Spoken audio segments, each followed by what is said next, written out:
poder que tiene el Estado para supervisar es mayor. Aquí es uno solo que siempre va a tener el incentivo para decir no puedo instalar todavía, esto me requiere un tiempo mayor, el costo en verdad no era tanto si no era más, cosas que en verdad quienes cada vez sabemos. Pero digamos, ahora que el día a día pues así funciona. Ahora que estamos en un mundo no totalmente globalizado, pero más globalizado, me imagino que debe ser mucho más fácil determinar, definir, averiguar si es que efectivamente, si la compañía te dice que tal equipo te costó tanto, cotizas en el mercado y en 2 días tienes una respuesta, ¿o no? No es tan sencillo como eso, porque precisamente por ser un operador global, tiene condiciones de compra con descuentos muy fuertes. ¿Por volúmenes? Sí, por volúmenes globales, ¿no? Telefónica no compra en el Perú, compra en el mundo. Entonces, y cuando uno pide una cotización, está en función de la escala que uno compra. Entonces, si mañana tú o yo vamos y tocamos un proveedor, nos va a dar un precio y la probabilidad que ese sea el precio que paga Telefónica es baja, ¿no? Ahora, una pregunta. Estamos hablando del tema de competencia. Mejor dicho, de los problemas de concentración en el mercado peruano y que deberíamos aspirar a un mercado en competencia. ¿En qué países de la región hay competencia? Los países más o no hay concentración del mercado, digamos. Los países más competidos son Colombia, Chile y Brasil por escala. En Chile, por ejemplo, ¿cómo es? En Chile, por ejemplo, tú llegas a... O sea, ¿quiénes son las empresas? ¿Qué participación tienen? Para que tengas una idea, el operador número 5 en el mercado chileno tiene una cuota de participación en la torta del 15% del sector. Aquí llegas al cuarto y tiene 1%. Entonces... ¿Por qué Nextel en el Perú no ha podido llegar a ocupar ese espacio? Porque decidió no hacerlo, porque precisamente había un operador muy grande contra el cual no es nada sencillo. Pero claro, con una estrategia muy agresiva ha logrado avanzar bastante rápido. Y llega a la mitad. ¿A la mitad de? De Movistar. O sea, digamos, tiene la mitad de usuarios de Movistar. Tiene la mitad en general en ingresos, en fin, en líneas, redondeando, ¿no? Con su más menos algo. Cuando ellos dicen que son la red más grande es porque llegan a más puntos del país. Más distritos. Más distritos, no es porque tengan la mayor cantidad de personas. No, así es, efectivamente. Okay, pero ahí ves a una compañía que agresivamente está apostando por un tema a largo plazo. Digamos, llegar antes a un lugar del país implica que en el mediano plazo lo más probable es que los usuarios de esa localidad sí, bueno, por que tienes interés en crecer en el país, sí, sí. Y Nextel no tenía la capacidad para hacer algo similar. La capacidad financiera y además la capacidad tecnológica, porque tal como hemos conversado antes, su producto siempre ha estado más pensado para ciertos segmentos de mercado más que para la generalidad de los segmentos. Ok, ¿en Colombia cómo es? En Colombia tienes tú un caso parecido. Tienes a 4 o 5 operadores donde el número 5 tiene más o menos un 10% de la torta del negocio. Tienes a los nombres que conocemos aquí, Movistar, Claro, y tienes operadores de nombre propio locales. Ahí hay una compañía que se llama UNES, otra que se llama ETV, por ahí puede haber una empresa cablera importante, independiente, que es también el caso de Chile. Tienes, por ejemplo, el caso interesante de una compañía de cable que ofrece televisión, internet y telefonía. Y en Chile se llama BTR esta compañía. Y tiene un peso importante y compite pues de manera muy dinámica con los otros operadores, ¿no? Entonces... ¿Y es posible determinar qué condiciones hay en Colombia y en Chile para que eso haya pasado? ¿Qué condiciones hay en esos mercados que no hay en el Perú actualmente? O sea, ¿cómo es que llegaron a ese punto? Bueno, sí, hay muchos detalles, ¿no? Pero en general el marco normativo en el tiempo, en términos de definición de cargos, de interconexión, en términos de normas de políticas de competencia, de calidad de servicio, en fin, una serie de aspectos han ido estimulando que los operadores diferentes al número 1 o 2 puedan ir creciendo y ganando presencia. Ok, pero entonces estamos viendo un tema de fondo. Estamos hablando de que que el Perú tiene en el gobierno, en el Estado, en sus técnicos, desde OCIPTEL, desde el MTC, ha tenido o viene arrastrando un problema de capacidad para definir políticas que promuevan la competencia. Sí, eso sin duda, las cifras son bastante elocuentes. Ok, ¿y eso no está cambiando para ti en este momento? A nuestro modo de ver, el modelo de la red dorsal como tal como fue planteado en su génesis hace 1 año y medio, 2 años, era virtuosa precisamente porque promovía ambos temas, cobertura y competencia. Pero todavía, o sea, digamos, todavía puede. Yo estoy yendo más al tema institucional. Correcto. Ok, o sea, a OCIPTEL se le ha acusado mucho tiempo de este concepto de haber estado capturado por el operador dominante, por Telefónica, y que las políticas desde los 90 venían casi determinadas por Telefónica y no por el OCIPTEL. Afirmación que no es algo que yo comparte necesariamente. ¿Que no compartes? Es una afirmación bastante enfática y que requiere pues una sustentación de evidencias y demás. Ok, ¿no? ¿Tú crees que no ha sido así?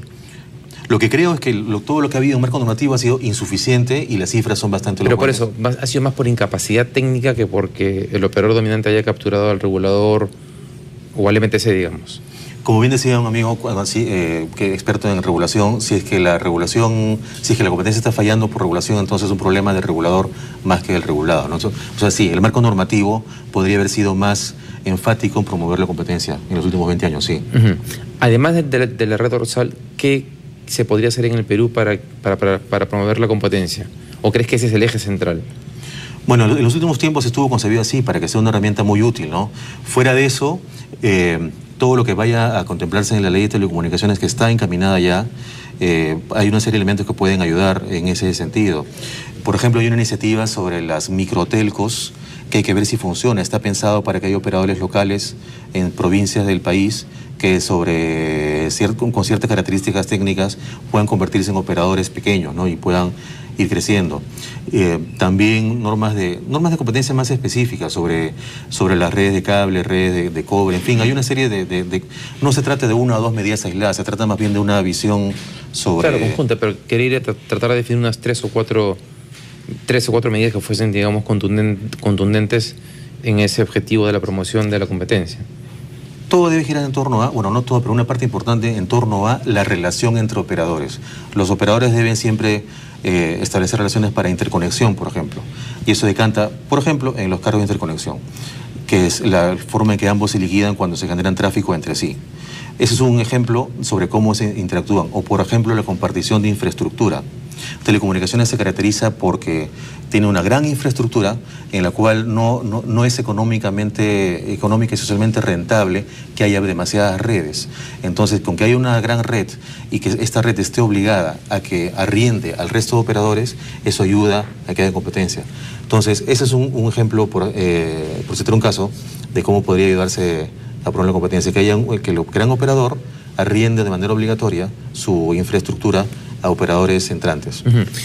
Una consulta que mencionaba, ya mucho más específica, que mencionaba Johnny Lescano, el tema de la tarifa social, que el ministro había señalado que iba a ser 28% más barata, o 25% si no me equivoco, que la tarifa prepago. Y lo que decía Johnny Lescano es que la tarifa prepago en el Perú es la más alta que existe en el mercado.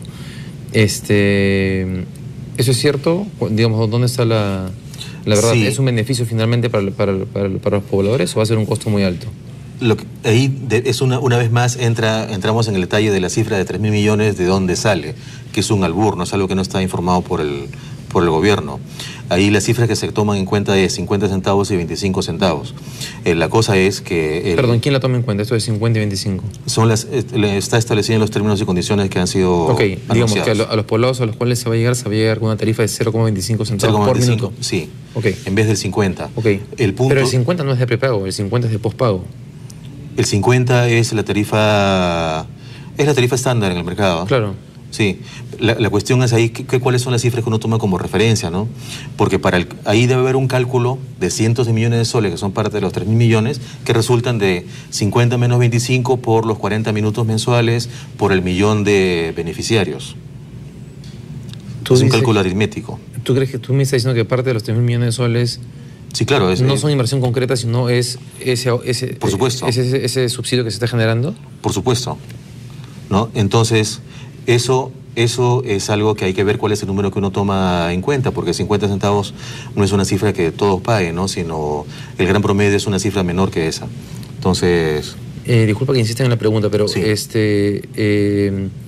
Está especificado que el ahorro que se le genera al poblador al bajarle la tarifa de 0,50 a 0,25, ¿forma parte de los 3.000 millones de soles que la empresa se está comprometiendo a invertir? ¿O es una derivación o es una cosa que falta por aclarar?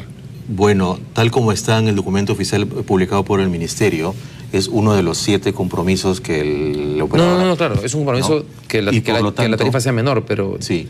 Pero no está dicho que eso forma parte de los 3.000 millones de soles de inversión. Porque invertir es otra cosa, eso es como un subsidio, ¿no es cierto? Claro, bueno, en verdad, el entendimiento que tengo es que la cifra de 3.000 millones resulta de sumar la cifra en soles que decanta de cada uno de los 7 puntos. Ok. Entonces ahí habría que ver cuánto sale. Pero ¿y por cuánto tiempo calculas esa diferencia de 25 céntimos? Tendrías que llevarla... A los años que están ahí contemplados. Pero eso puede ser un montón de plata. Sí, habría que hacer el cálculo. No, digo, por eso me genera la duda que desborde la cifra. Claro, que forme parte de los 3.000 millones de soles. Bueno, en todo caso, en el texto no dice que no sea parte de los 3.000 millones. Habría que verlo, ¿no? Pero entendería que si está ahí en esa lista es porque entra en la suma de los 3.000 millones. Para cerrar la entrevista y vinculado a este punto, ¿falta información? ¿Falta un documento en el cual esté mejor especificado? Muchísimo, porque esa cifra de 3.000 millones, por su envergadura, debería estar bastante bien explicado, ¿no? De hecho, nos parece que el Estado, antes de poder llegar a una firma, si es que nada cambia, nosotros esperaríamos que haya una reflexión para que pueda cambiar, ¿no? Pero si es que no cambia, sí debería eso develarse públicamente, ¿no? Esos 3.000 millones, ¿de dónde sale? Porque son 7 condiciones que están ahí establecidas y la cifra de 3.000 millones debería resultar de la suma de todas estas condiciones. Entonces sí sería bastante sano para el Estado que la ciudadanía pueda conocer eso. Bien, Carlos, muchas gracias por estar aquí en el programa explicándonos tu posición respecto a la renegociación o la renovación del contrato con Telefónica del Perú de parte del gobierno. Que te vaya muy bien, hasta otra oportunidad. Muchas gracias, David. Vamos a ir a la pausa y tras ella vamos a volver con Franco Jaramillo, funcionario de la SUNAT. Ya deben saber todos ustedes que en marzo se comienza la declaración del impuesto a la renta del año 2012, así que vamos a conversar sobre los procedimientos, un poco cómo ayudar al usuario y también sobre cuánto se espera de recaudación este año respecto al anterior. Vamos a la pausa y volvemos.